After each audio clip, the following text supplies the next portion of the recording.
I read through your form, kind of got a general idea of what you're looking for. Okay. So let's just jump right in and hopefully we can help as much as we can. Cool. Yeah, let's jump into it. So I guess so far, like any question or like I can dive into the whole model, but like you understand the model probably better than I do. Do you want me to just dive into, or do you have any questions with like what I typed out? No, I know exactly what you're thinking. So just jump right into the questions. Obviously it's licensing, it's community, it's franchising. It's which way do we go here? Right. So yeah, just jump right in. Okay. So I guess the initial thing is like, what are your thoughts on like a licensing community model versus franchising? Because we have our FDA, we look down going down that route. Um, but there's a few things I don't love about franchising, and I like the community side better because like it's less risky on the brand side. And so I like that. And then I think window cleaning is a very unique industry where there's like, I'm sure it's similar to landscaping, but there are so many sole proprietors. I looked up, there's like 35,000 window cleaners in the United States, and the average one does like over 100,000. And so I'm like, would it be easier to use the community to leverage the people that already exist and get them to a point and then partner with them? Or like do the franchising route like you're doing, and like obviously you have a lot more control. You don't have to like hope that they partner with you because they already did, like stuff like that. So I guess that's like where the basis of my questions lie. So I would love to hear your perspective because you're obviously very deep in it, and I'm curious. Like obviously you have the learnings on it, but like I don't think community softwares and like the community movement wasn't as big when you first started franchising. So I'm curious, like, would you do it a different way now with the resources that we have, or like just give me all your Yeah. thoughts? Yeah, like it really comes down to what you want. Like in your form, you said that you want to sell the business. Is that still like the main focus is sellability? I I don't know because we're not there yet. I want to build a business that's able to be sold, but I Yeah. also think that there's ways to leverage it. If we had a community of 1,000, like there's also the route of like you've done it, like build a software, or like build a supply community that like supplies all like the window cleaning equipment, and you leverage it, and like now we're competing with WCR, which is like 58 million a year. So like I think there's other ways to leverage it.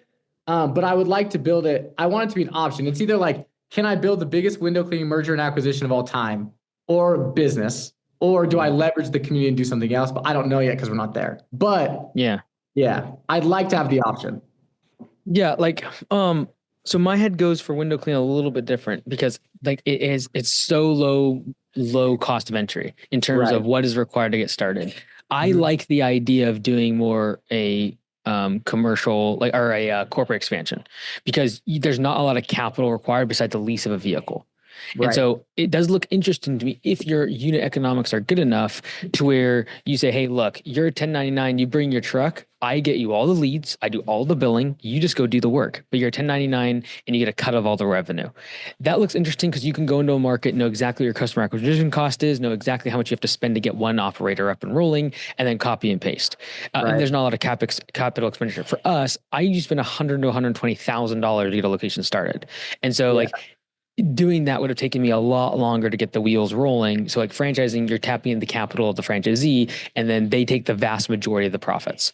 And Right. so it really comes down to like the franchise model has a much higher multiple in terms of sale. So if you're going to Right. sell a franchise, a good franchise, you can get significantly more multiple, like 3 to 4 times the multiple than a licensing business. And that licensing is probably 3 to 4x the multiple on a education business and community. And Right. so I look at franchising as just the ultimate community because it's like dating versus marriage. Like everyone can Right. date, i.e., do education and community, but like I'm in a contractual agreement with someone, and like there's gonna be times I don't like them and they don't like me, but we're gonna figure it out. And so Right. there's a lot of hurdles in that relationship.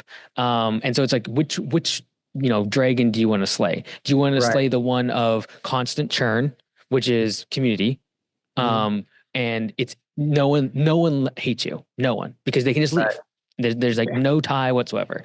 Or do Yeah. you want to deal with the quote unquote the marriage part, which is like we are in this contractually together, and it's a much slower business venture. From a cash flow perspective, the education and community is the fastest way. Right. It's the most profitable. You can have one, maybe two employees doing content and media and have $1 million, $2 million cash flowing your business pretty simply. Right. So question on this is like, because my thought on the community side is it wouldn't be a franchise, but it's like, can we test people out before we're married to them? And it's like window cleaning is weird, dude. It is a weird industry. But it's really cool. It's a cool opportunity where I'm like, cool, do we do the community, and whoever gets to 500,000, then we partner with them. And like we Mhm. give them like maybe I didn't want to do a free franchise. Like if we did the free franchise route, which I think could be cool, but the problem is like they built a brand for probably 4 years and then rebranding could be a whole thing. So I'm like, could we do like a merger acquisition model to where everyone that hits a certain point within the community, we roll them all up and now we're all worth more. And then we do an exit that way. Like, are you familiar with like Any Hour Electrical? Like Yep. they're right here in Utah and they're like crazy. And like that's Mhm. their model, right? They did the private equity route, they did merger acquisition. They go in and buy a bunch of different brands, but they don't rebrand them. They keep them like they own 4 HVAC companies in Utah and like no one knows. And so basically they built a monopoly, but like they have the front facing side of like support local, but then like Mhm. the corporate back end of like a powerhouse, right? And Yeah. so like the idea with community is like, could we funnel that into a merger acquisition and get like, because our constraint is talent, right? Like to your point, like capital is not the constraint. Like we can throw down a bunch of locations, but like getting a bunch of managers that actually know how to manage is tough. And so like, can we pull from like the group of people that are already in the industry and maybe just don't have the tools to be successful, but they're capable, and just give them the tools, they prove themselves, then we partner at merger acquisition. Yeah. The question is, once they've proven themselves and they've grown the business to say 500,000, why do they need you? That's what Right. now they're good. They're Right, right, good. right. 100%. Right. And so that's also the struggle. It's like, okay, they think they know everything now. And Right. so why would they want to be a franchisee at that point? Right. Yeah. Because most of the value to a franchisee is in their first year or two. And this is why the royalty structure I'm against is because like as they grow in years 3, 4, 5, and 6, why are they paying more to the franchisor when the franchisor is giving them less support?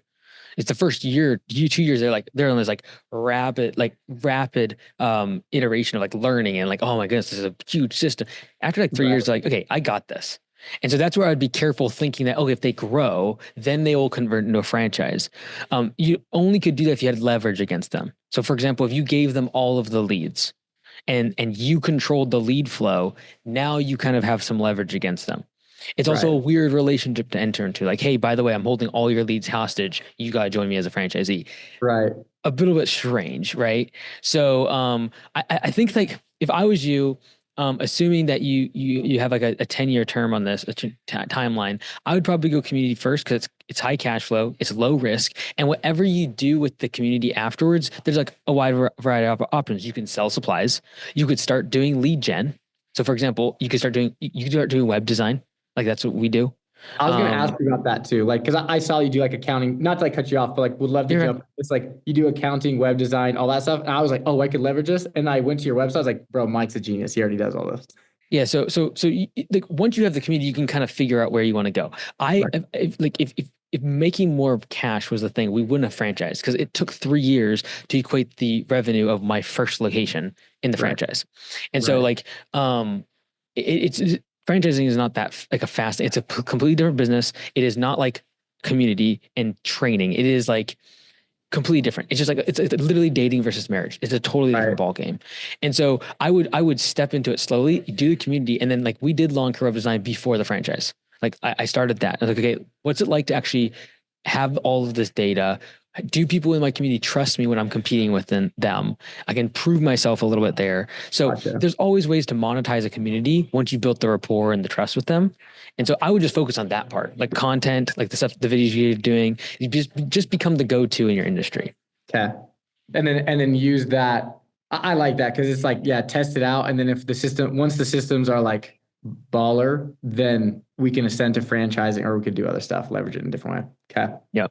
Cool. So I guess another question with that would be like, what have you seen from your side? Did you just use like the leverage of like web design and all that stuff as a way to get to franchising, or like what was your play with that? And like, how would you recommend getting into that? We needed money. So like I wanted a whole team for web design for the franchise, but like we couldn't afford, what I knew we needed to actually crush it. So I was like, okay, great. I'm going to hire them all. And then we're going to simply offer it to the public as like a la carte thing. So how I like to look at the franchising model is, hey, I have all these different things that I offer. If you just want to package them all together and save like 80%, just join the franchise. So what you can do is you could be like, hey, we have a lead gen service, we have a web design service, we have these other things. Oh, and by the way, if you want it all together, it's way cheaper if you just become a franchisee. Gotcha. Okay. That starts to make sense, and that's just a very long path. Like it takes a long time to build out like the best web design, like the best account. Like it takes a while to do that, but then it makes it very obvious to join as a franchisee versus more of a leveraged relationship. Which is, for example, if you did lead gen, is a great. I actually think lead gen would be great in your industry. Is like you Yeah. control the lead flow. I would be careful with like holding that as leverage against an owner. So, for example, with us, if someone leaves, they take all their customers. Like that's fine. But it is a weird relationship if you're holding lead gen over their head. Yeah. Yeah. No, that makes sense. Yeah. Because everyone, that's like their biggest thing, at least initially, is like, how do I get more jobs? And it's like, well, it's not that hard to figure out, but Yeah, so yeah. At first, at first it's a sales and marketing game, and like that's all that matters. And then once they get two employees, it becomes I got to train them on management. And then once I train them on management, I got to train them on capital allocation, so they can multiple locations. And so it's just like you have to have all that training in place. And no one's gonna run a franchise like you do. right. They just don't have that initial the skill that you do. Yeah. And I've been watching your stuff. It's so funny. My business partner, Ian, this morning, he's like, bro, did you see Mike Andy's thing? He like, his location was losing like 500K a year. I was like, yeah, I watched this video, and he was like shook. It was so funny. He's like, and he showed it. And I was like, yeah, because it's not perfect. Like, that's just the reality of it. It's good. People like that. So anyway, it's funny. Yeah, so like I think what would be interesting if I was you, um, I would really consider the corporate expansion route, and that is like you'd be going after 1099 folks. What I would do if I was you is I would sell leads in an area until you had so much lead flow you knew immediately you could get a 1099, and then I would switch it to now I take the leads and I do the work once I find a good operator. So run me through this? Why are you 1099 the operator? Because I still want to control the revenue. So when you go to sell, it looks much better if you say we are a business that does $50 million in revenue versus we sell $2 million worth of leads to other contractors. Right. Sorry, not 1099. It's like, why are they? Because 1099 is sub. So why are you subbing it instead of employee? Because I'm going to tell them, hey, you get your truck, you get your equipment. I'm going to give you the jobs and you can do them whenever you want. Do you give them branding at all or no? Yeah, you say, hey, look, this, in order to get these leads from us, you just need to slap this on the side of your truck and you need to wear this uniform. Okay. So you're okay. Because like so for example, we have our Vegas location. Run me through your thoughts on this. Is like we had a guy that grew here in Utah, and then he's an employee, and he was like a killer. And he's like, I want another opportunity. So like, cool, we'll send you to Vegas, and then but he basically we just do a profit share model. But he's an employee. But like, yeah, and you own the equipment, you have the entity, right? like We all gave that him the stuff. truck because we had an extra truck, so we just sent him down with the truck. We pay for everything, and he's just like the operator. But you think it'd be faster if we did like a 1099, and would that have more upside for that person as well? You can Like, scale it faster because the subcontractor cares more about the customer because they're getting a rev share and they're responsible for their tools, their equipment, their transportation. You're simply the person facilitating all back end management. So you take the calls, you do the invoicing, you do the estimates, you do all, like you literally just tell them, hey, you log into the app and we tell you what jobs they're supposed to be doing. And you can do them whenever you want. And you can drive whatever truck, use whatever equipment, and then you just give them training. So you give your subcontractors training. okay. So I would look like heavily at like what Amazon does with their delivery drivers. Almost all of like not all of them, but a lot of them are just subcontractors, even though they drive a prime truck. Do they buy the prime truck? They usually lease it, and then usually they're paying licensing to use that like the branding, but they're Okay. subcontractors because of the So logistics. how would you recommend breaking down like the rev share versus like what they're leasing from us paying it? Like, how would you recommend breaking that down? Well, the only leverage you have here is that you bring all the leads. So it's like, hey, if you just are willing to work, we got you. So how you'd advertise is like, hey, you start is about how much you're going to make. This is a business opportunity, and this is a business opportunity for them. But you're governing all the revenue. All the revenue's flowing through you. Everything's flowing through. Yeah, and like so, your leverage is the brand. So like, a customer's not going to go to Joe Schmo and like because what everyone gets afraid of is the customer going around you and going to the 1099 and just doing the work now on the side. You would Right. pick up on that so fast and just cut them out of the system because you have all the leverage of leads. Right. So if someone started doing that, you just be like, okay, forget them, they're out. And then you can yank them pretty quickly. But yeah, the problem with the W-2 side is you got to find the person, you got to pay them to like get trained. You've got to make sure like quality control is all your fault. Everything is your fault. If they don't show up to work, your fault. Whereas 1099 is like, oh, you didn't show up to work, we're going to get another 1099 in, another subcontractor. So just go into a market, find someone that already owns a business or like that does window cleaning. Or is willing to do window clean, maybe did it in the past, whatever. They don't have a business currently and they want to leave their 9 to 5 and do, be self-employed. Like I'd be advertising if the person wants to become self-employed. Okay. Like, So hey, you get 60% of the revenue. We take 40%, but you literally never talk to the customer. You never answer the phone. You can get your own employees if you want to. Like you could go manage the employee, like get more employees. We'll give you more leads. And as long as you have then it just becomes you are simply a conversion mechanism. And your goal is I get leads for a really good arbitrage. I'm able to then figure out a system to give it to subcontractors, which if you have enough leads isn't a problem because if you give them 60%, it's still going to be better than them trying to build their own back office and build websites and create marketing channels, et cetera. So it can be a win-win. And then they start to rely on you for those leads and they don't want to go anywhere. okay, so like with the metrics of the business, usually we run like a 20 to 30% profit margin depending on marketing. Because our marketing, we spend 25% on the front end, but our goal is to get enough people on quarterlies to where it's less than 10% of ARR, right? And so if we're running and we try to keep our labor costs under 30%. So if we're paying them more than the labor cost, is it almost just like break even to prove the model in a market? And then once the market's proven, then we drop down? Or like, how do you make those numbers work? Well, If you're right, like 40, right now, say on $100 of revenue, what's your direct labor? Like 40 bucks, 50 bucks?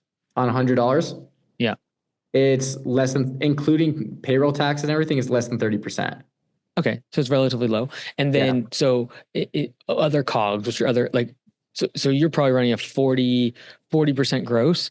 No, 60% gross, like gross margin. Yeah, ish. Okay. And then, yeah, so you just have to figure out what number you're able to make it work. But the thing is, like, what's costing you the most right now? Like, if you're running, say, a 20-25% profit margin, what's costing you like, what's the real cost here? Is it acquisition? Like, are you spending a lot on marketing then? Initially, yeah. Because like you don't actually make the money up front because you make your money back when they've done 4 cleanings. So like, yeah, it's up front. You're paying 25% of initial, which is a lot. Mm-hmm. So that's like the constraint. Yeah, labor's not bad. I would say like that. I mean, obviously there's other expenses, but to your point, like they would be covering truck costs and all that. So you basically just bake that in. Right. That's why I'd be looking at like somewhere between 40 and 60% you're probably giving to them. Yeah. But you're really going after the person that like loves to work, hates to answer the phone, hates doing invoicing, hates software, hates marketing, doesn't know how to do a website. Like you're going after that person. And there's a lot of people in this industry. And that Right. there's so many solo people because of that. But then you pitch this as you can get employees, you can grow. It's all on you. We will give you more leads. If you want them, we will give them to you. You just have to be really confident in your acquisition channel. I would probably also do a sliding scale of revenue share with them based upon how long the customer's with you. So, because you know that you make well of your money after, say, 6 to 12 months. Great. The first 6 months, you get 30%. After a year, like if they convert for another year, you get 40%. You could have like where you bake in retention into the rev share. Yeah. And then what would be like your ascension model after that is like once you get to a certain point, you convert that to an actual corporate location, or like what does that conversion look like? Or you just keep that model and just do it? I just keep doing that model because what that looks like in 10 years is you being able to say we do $50 million in revenue. Right. And you become the Uber, which is like you actually don't own any trucks. Right. But you are worth a lot because you have that distribution. Also, then what you would do is, say, for example, you're doing that much in revenue, you start doing things like rev share programs with processors. You start getting where you sell the materials to your subs and they have to buy it from you. Because like you can do that. You can say, hey, you have to buy the stuff from us, and then you get cuts on that. So what's the difference of that between like a franchise? Because the franchise, they are taking your brand. Uh-huh. There's a legal binding agreement between their entity and yours. You can't just like cut them like a 1099. Right. And then they're not a W-2 because like an employee, you pay all the payroll taxes, but furthermore, you tell them when to show up, what to do, where they have to store their truck and equipment. Like you insure the truck that they drive, et cetera. And so you'd want to be very careful about crossing the boundaries of W-2 versus 1099. But in terms of franchising, think about it from the perspective like it's easier to date than it is to marry. And you can date a lot more people than marrying only one. And it's like when it comes to the franchising side, it'd be a matter of like, Like someone that signs with their brand. So for example, they have 30, 40, window cleaning customers now. They're gonna be like, I don't want to switch over. I'm signing this 10-year agreement, it's long term. Great. We'll give you leads and we'll give you a cut of it. You don't have to do anything else. Just don't screw us over and take the customer. So, okay, so do you run, like, do you allow them to also have their own customers and you're just taking a percentage of the leads that you're providing and that's it? You could. I think that you'd want to create clarity around this. I think you'd probably also just do something like where, hey, if you exclusively work for Mint, you get like a priority for the leads, for example. Right. So if there's two people in a market, it's like, hey, we will split between the two of you, but if one of you are exclusively us, you get, more, you get like lead first dibs on the leads. Gotcha. Okay. And then, I mean, I guess they just have like log into CRM, all that stuff, and they just do the jobs that are on the schedule. Yeah, well, you would just set them up in your CRM as like an employee, Right. like a user. Right. Like, hey, log in, and then they would see their information. They'd see everything there. Gotcha. Hmm. So it's just an option. And the only reason I think about this is because it is so low cost. Like besides the vehicle, you don't need anything. I would have done this with Augusta if we could have done a new location for 5-10 grand. Right. Okay. No, because that's why I think the benefit of the community is so high. Is I think window cleaning is one of the only industries that you can do the community that we're doing because you can get anyone. Like Yep. you can really tell someone that doesn't have a business and be like, throw a magnet on your car. Like you can have a sedan and run a window Yeah. cleaning. You don't need a truck. Yeah, like I think if I was you, Gatlin, regardless of what you do, I think if you control the leads, you can kind of do whatever you want. Because if you control the leads, so for when I mean by control the leads, like if you actually go into markets and you're like, hey, we know customer acquisition in this market is this, which is how we spend, et cetera, you can start selling leads. So for example, you could sell we sell leads that we don't use at Augusta for $49. You could sell leads for $49. You get the lead for say $40 or $30 or whatever it is, doing the ads. You get the lead, you sell it to people. Once you then have a concentration of a whole bunch of lead flow, okay, I'm going to start a business opportunity. I'm going to go hire a 1099. Now I'm going to take the leads myself. Okay. But then you can prove the market out until you have enough lead flow and then sell those leads off, assuming you have a community to absorb those. So I could sell the leads to people in the community. Yeah, exactly. So you would start, you call Mint leads or whatever leads. Right. And then you're going to sell these leads based upon you going to market, testing it out, doing ads. And like, there's going to be some that are duds. You're like, I cannot get leads for the cost I need to. Great. I'm bouncing. But until then, I'm going to sell these leads off to the community and they're thrilled because they're just getting a lead to their business. You generate that. You really refine that because this is the thing is like you become a sales organization. You become an ad arbitrage. So you've got to nail that. So I would use the leads platform as a way to nail that, like really refine it. Then once you get a market, you're like, oh my goodness, we're getting for 10, $15 a lead. Great. We're going to start penetrating this market. We're going to go get 1099 in place and get them 100 window cleaning customers tomorrow. So how does that differ in your mind from like a marketing agency? Or is that a marketing agency? You're just charging per lead versus charging per month? It is a marketing agency.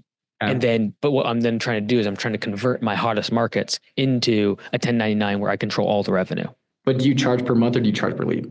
For the 1099 side of things? Like if I'm selling leads to people in the community or like to try out different markets, am I selling the lead for a cost? Yes. Or Yes. Charge you $1,500 a month for marketing? Oh, I see. I do flat lead. I recommend flat lead because otherwise you become a marketing agency. You got to convince people about their branding and the long term. It's like you only pay per lead. And if you want to sign up in our community, we have, let's just call it 3,000 people in our community. Great. 1,000 of them are like, yes, I want leads for $49 because I know after the first cleaning, I can break even. Great. Just sign up here. We get your service area. The lead will come in and we will give it to you and you'll get charged $49. You'd nail that. Like you'd probably spend a year, 2 years doing that.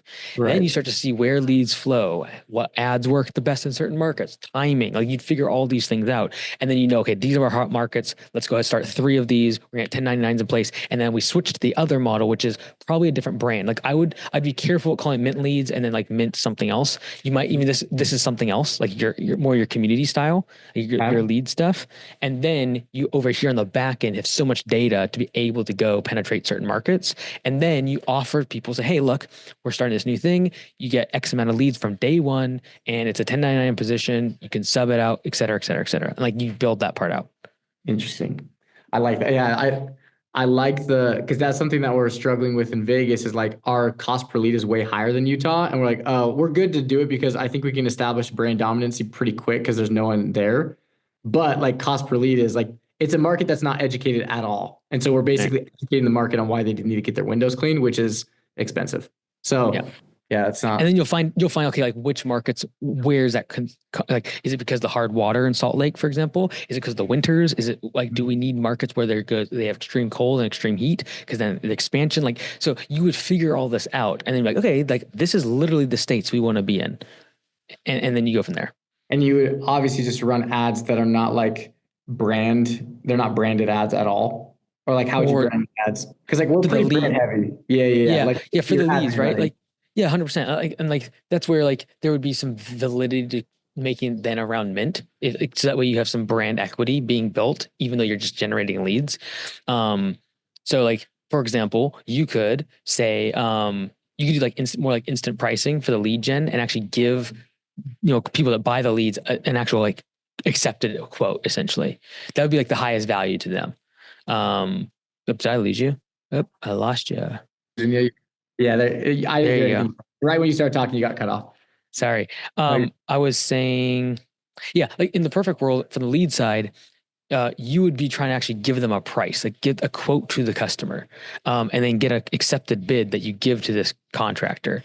So, something that they could really sink their teeth into and say, this is different than a lead, a marketing agency. Because that's the differentiator between like per cost per lead. Like this is why like Google local services, everyone loves it. It's like right. you just can't dump money on it, you can't scale it. And so you've got to figure a way, how do I actually get the lead for that low of a cost and then be able to flip it to somebody else.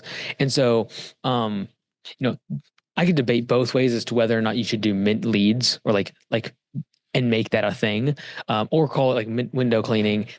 All your leads go there, and then you parse it out from there to your either your community or to your 1099s. That actually Right. that makes sense to me. It just be a matter of like even in your estimate request form, you could just make it clear like, hey, Mint does have third party contractors that we work with to get your job done at high satisfaction or whatever. Right. And just they're like mint partners.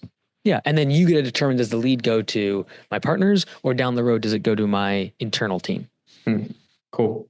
No, I think that's yeah. I'm gonna have to dive into that model. I Yeah. think that's interesting.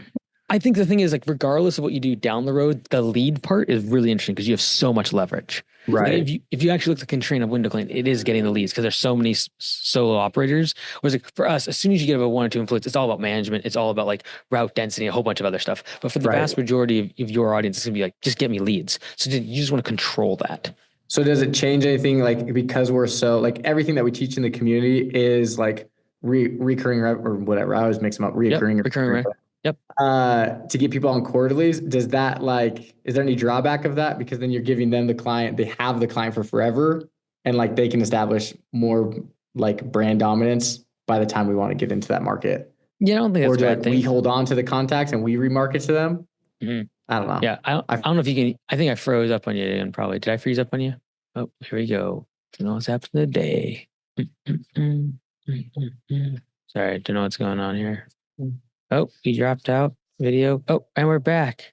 There you go. Can you Okay. hear me? Yeah. Did you hear anything that I said or no? No, I didn't. I apologize. Oh, you're good. So I was just saying, like, do you see any drawback of like, because we teach them to sell on plans, then they would have Right. access to the client. It's no longer our client. No, this is part of Like, selling by the lead, okay, right? Because if you do a marketing agency anyways, once they get leads, you can't do anything about it. So right, the benefit though to you is like, yes, you get some margin in the lead. Because like you're doing an arbitrage of getting a lead for 30 and selling it for 50. There's a little right. bit of margin, but more importantly, you're getting data. Like you're not in this to sell leads.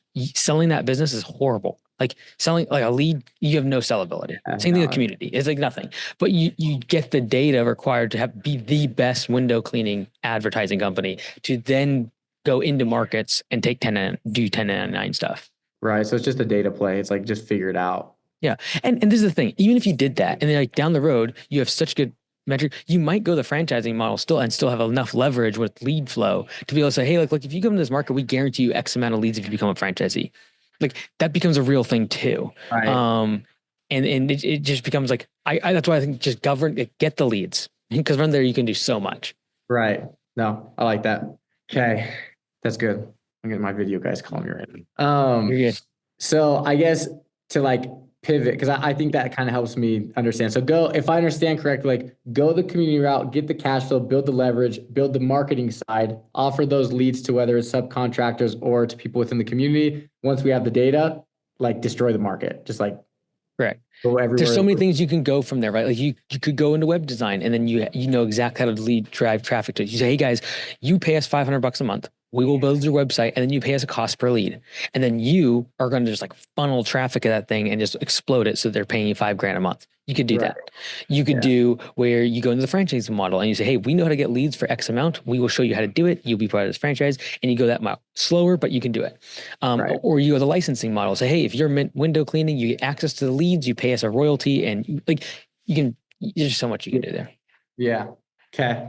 Okay. So to pivot from that, I have two more that I'd like to go through. So the first one is, and this one doesn't need to be like a ton of time. Curious your thoughts on like leveraging franchising community for software development, because you've obviously built two, and like I've heard that building Copilot was hell for like a year.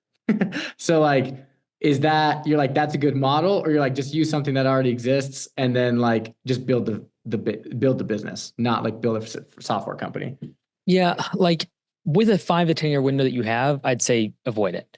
Yeah. Because it will be a distraction. If you're thinking like 15, 20 years, it starts to become real. Like I'm doing this for robotics. Like I need the software as the platform to run the robotics. And so like my Like play is landscaping robotics, say again. like landscaping robotics. Correct. Yeah. Okay, good So stuff. like Yeah. So it's like, okay, like this command center will be the operating system to the robotics to be able to operate them out in the field. And so like, I need this and the franchise for distribution. I need the software stack to then control the robotics. So like it was needed. But from a business perspective, it's a big distraction in the short term. And so Right. I would say if there's a software that you can currently use that allows you to do everything we talked about without any friction whatsoever, I would just use that. I would only build software if you're like, there is a definitive issue with the current software packages that are out there that prevent me from doing what I need to do. So, for example, you would really be looking at like multi-location operations inside of whatever software you're using. So, like, for Right. example, it's a big deal for us, for like our operators to see the time zone inside of whatever location they're logged into. So like when Right. they're talking to a customer, they could be 3 hours, 5 hours, a totally different time zone. And so little things like that is what the reason you might do something or build an API on top of something else. Yeah. But yeah, I don't know. I don't know if it becomes really clear if you need software. And we're back. Hello, hello. Check, Good. check one, Yeah. two. No, We're good. I can hear you. I heard the last Okay. thing that you said. So, Okay, go. um, like we just use House Call Pro. So Mhm. which is great. House Call Pro works great for us because they actually have service agreements, which is the biggest thing. The problem with is if we were ever to build our own, the amount of people that have service agreements with cards on file, there would be so much friction in switching that it's like we're married to them, you know? Yeah. So It's less than you it'd be think. The really? switching yeah, it's less than you think. As long as you tie it to an invoice, like, hey, on this invoice, we need action required, and you get their card information one more time, we usually get 90% of people to do it within 2 emails. Really? Yeah, it's not that bad. Okay, cool. Because I was like, yeah, crap, that would suck. Yeah, I know we moved 150 locations over to Copilot, and that was always the big fear. But like, it's like just don't send it to all your customers saying, "Hey, we need your card information." No one will do it. Like 5%. Right. If you say on the first invoice, "Hey, this one's action required. We need you to put your payment." They just could go along with it. It's Right. crazy. Cool. Um, okay. So that helps because that's interesting because I saw like that's my I mean you're obviously you haven't figured out, but like Pat, I do think we have like a 5 to 10 year window before, I mean, you understand this, like before robotics kind of take over. And same thing is like, I think the window cleaning drone section is going to be it's not even close to being there, but I'm like, can I put myself in a position where I have the capital and the distribution to be able to pull something like that off? But I didn't Yeah. think about the software stack side. Like that's super smart. Cause yeah, we'd run into some problems with House Call Pro. So Yeah, software. Like the thing is, again, like with software, even if you need the demand for that comes down the road, having the cash flow from the community / leads is important because it's so expensive to get like the actual good developers. right. So like I went cheap at first, and then like, oh, okay, yep, no, good developers start $250,000. Yeah. Okay, so that helps that one. That was kind of a quick one. The last one would be like Office. Like because that's one that we've messed around with a million different like models of Office. Like we've had a customer service person do sales, customer service, dispatch, all that. Now we have a salesperson, so we have customer service and sales, and we've separated admin, which separating admin is sweet because we just hire a VA to do it and they do like all the admin stuff. But we have like this weird dynamic of like customer service and sales. Where like sales, you can't get at least the salespeople that we've gone after, you can't pay someone enough because it's not high ticket, and they're just churning through so many leads that like no actual salesperson wants to do that. And so I'm curious, like, because our customer service lady killed it with sales last year. Like she was doing customer service for 10 technicians and sold 98,000 in a month. Like it was like she like balled out, but she's like built different. But it's like, do you on your office side, like how do you divide the responsibilities with like sales, customer service, admin, stuff like that? And like what's if it is separate, like what's the personality types that you're looking after or going after to fill those roles? Yeah, like I would try to automate as much as possible for low ticket. So it's like with software, for example, if you're not making more than $3,000 a year on a user, typically like realistically more like 5,000. If you're making $5,000 a month or sorry, $5,000 a year from a user in software, you should automate the onboarding process and sales, right? It should be sales led, or sorry, it should be product led. If it's sales led, it means I have to book a call with someone, I have to go over a demo, et cetera. That's usually enterprise. That's got to be at least $5,000 a year. For you and I, both with mowing and with window cleaning, we're not making $5,000 a year on customers. We're lucky if we make 2,000, right? And so, and for window cleaning, I'm assuming it's like 1,000 for the average per year.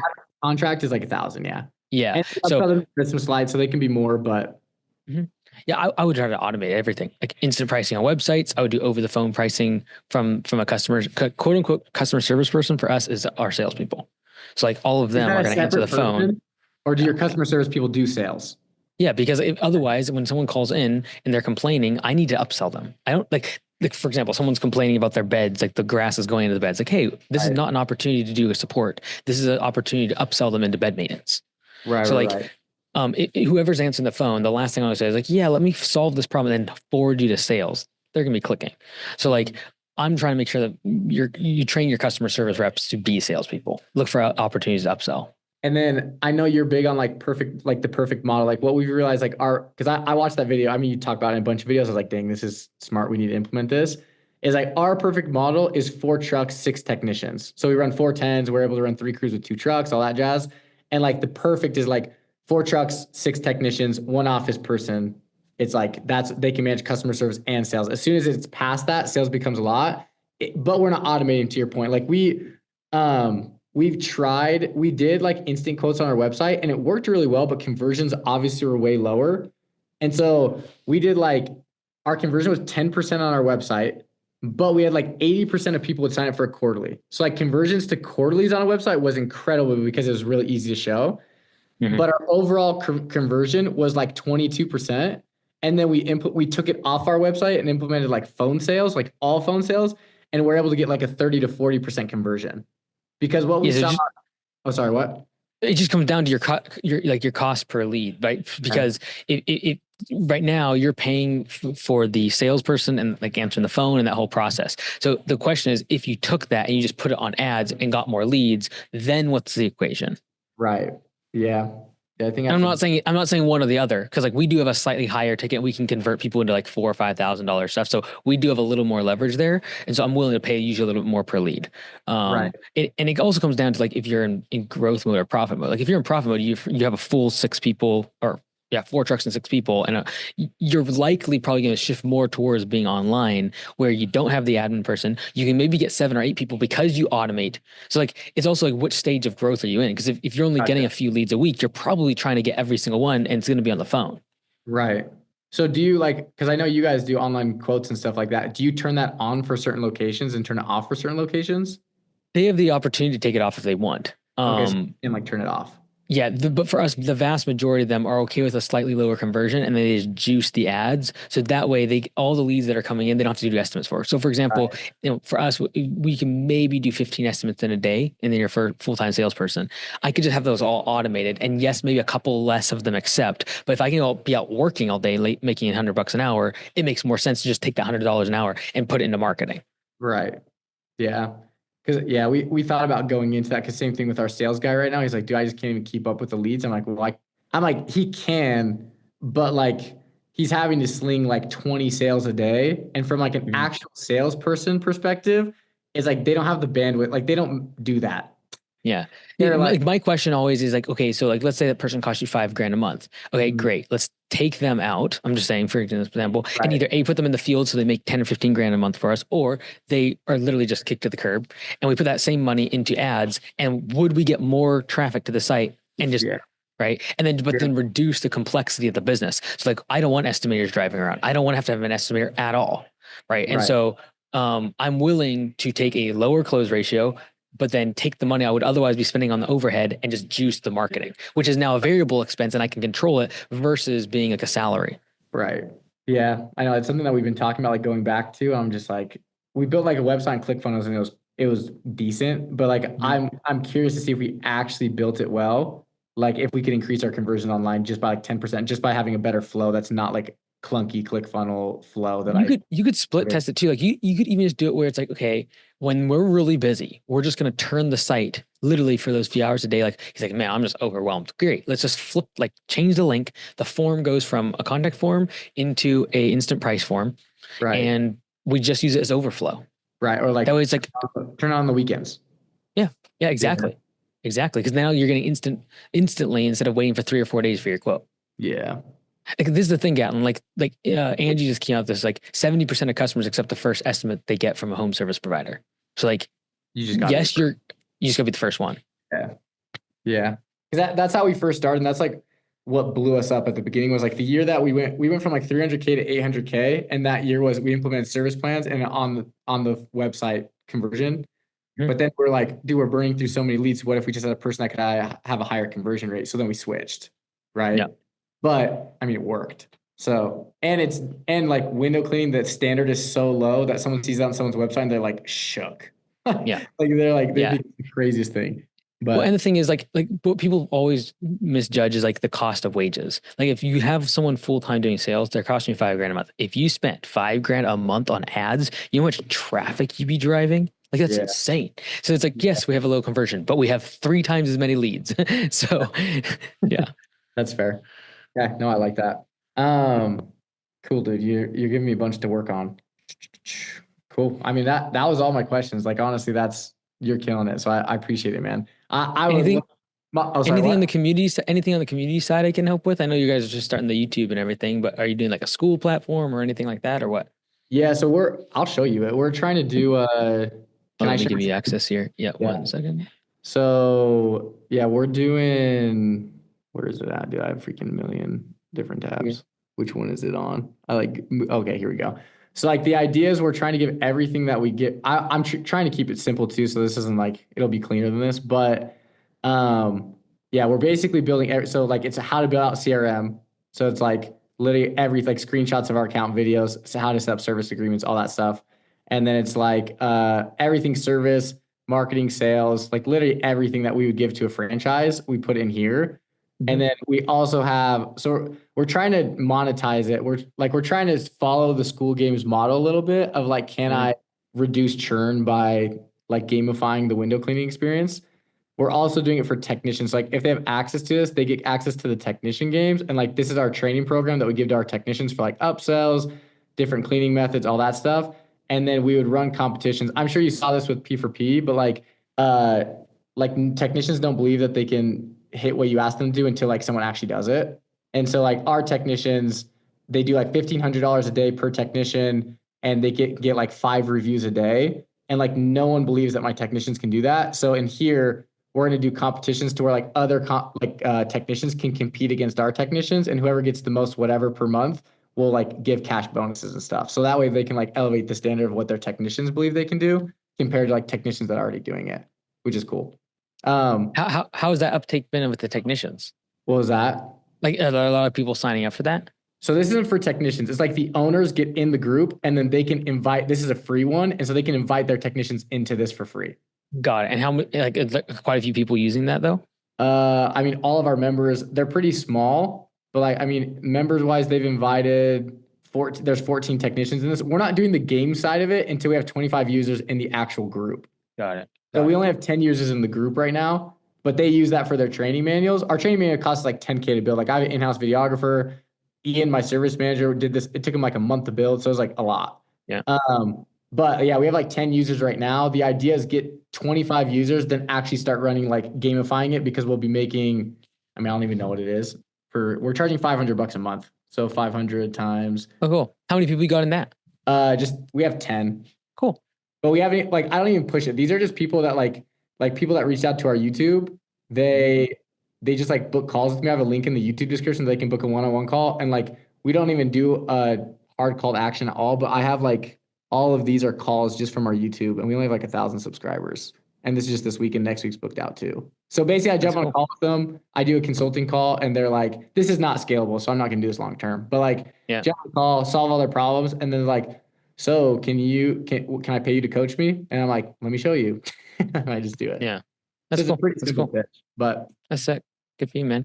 Yeah, like that's a good model. Like it's a higher margin, and if you get all those people, then it's like, hey, look, maybe if you were part of the $500 a month club, you get a discount on the leads. yeah, because that's what I'm trying to do.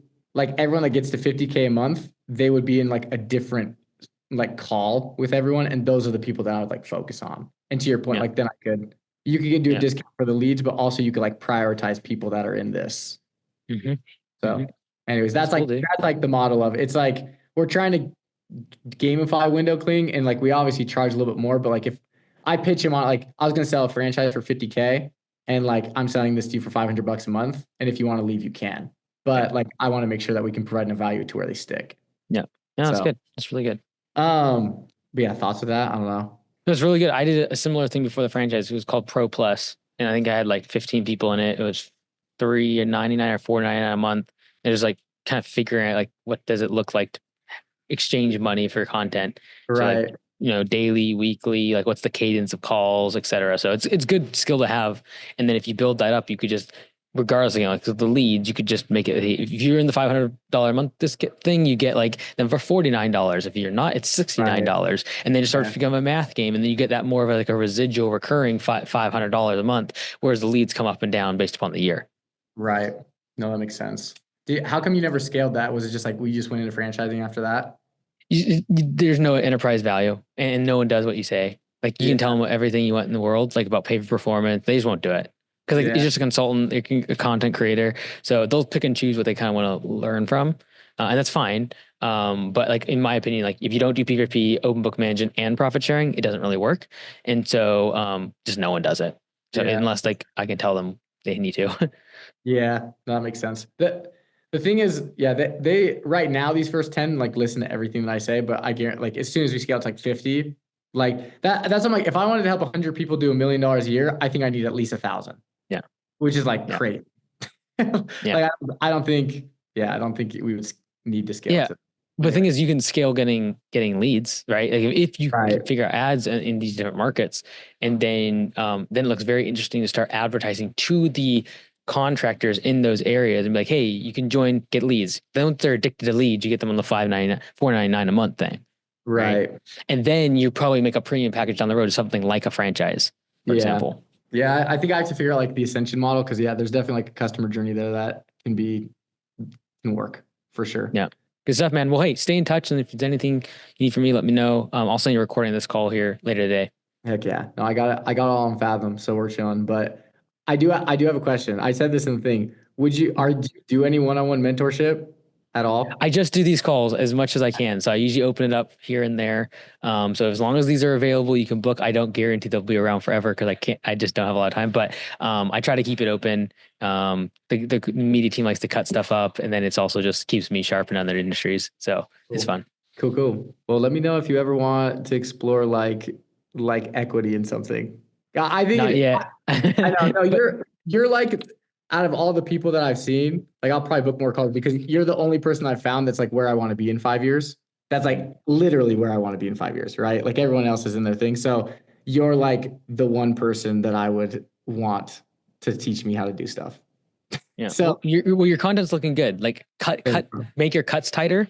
Like so it's okay. not as long and drawn out, but like the quality, your branding is really good. Your thumbnail and title is really good. So like just keep doing that. Like if you do content well, the community part kind of follows. Then whatever you add on to that, and then whatever ascension in terms of like franchise or licensing, it kind of just flows. So, Right. because people just constantly want to be closer to you, they want to like do more with you. They want to be a part of your brand. Like, what can I do to be part of Mint? Like, it just starts to come naturally if you just provide lots of value. So, even like the thing you spent $10,000 on, I would chop that up. I'd make that content. Like, if you get just drive people to the call with you right now, you'd probably get 10 or 15 more people to sign up for your $4.99 a month. And if you do that, then you'd be afford a full time videographer. Like, we have 10 people now on the media team. It's just because like if you can do that, you can drive tons of eyeballs, right? So do you monetize? I mean, do you monetize on YouTube? Yeah. We will see. I wasn't, and then they change it to where even if you turn monetization off, they'll still run ads, and they'll take the money. Gotcha. So I guess is that your? I'd be curious on your play on YouTube. Is it just like a franchise play? Like you're just trying to get as much exposure as possible? Or are you trying to be like the guy too for Um, home service? um, it's just like so sorts are like very high awareness. No one cares about who you are. But your hope is that like 1 out of 100 click on a long form video. The long form video, then they watch 5 or 10 say turnarounds. Like, okay, he's legit. And then they go look on my website. Like that's like the journey. And then the website has free courses. And then by then they're like, oh, okay, I'll get the book for like $10, whatever. And so like that's kind of like the model. But the goal is like you take every single dollar and you just put it back into content. But I appreciate You're good. legit. This is like really cool for me. You're like the one guy that I'm like, this is where I want to be. So I appreciate you jumping on a call. It's been cool. Yeah, brother. You have a good one. Take care. We'll see you, man. Yep. Bye bye. Bye.